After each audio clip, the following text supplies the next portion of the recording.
क्या आपके शोल्डर में भी ऐसे मूवमेंट करने पे कट कट की आवाज़ आती है? इसके दो रीज़न हो सकते हैं।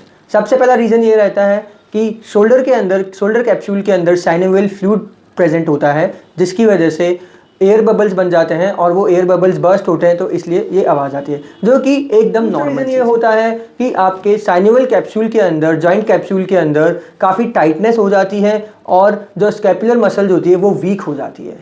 ये नॉर्मल नहीं है। अगर आपको ये चीज़ होती है तो उसके लिए कुछ एक्सरसाइजेज ऐसी हैं जो कि आपको रेगुलर करनी पड़ेगी।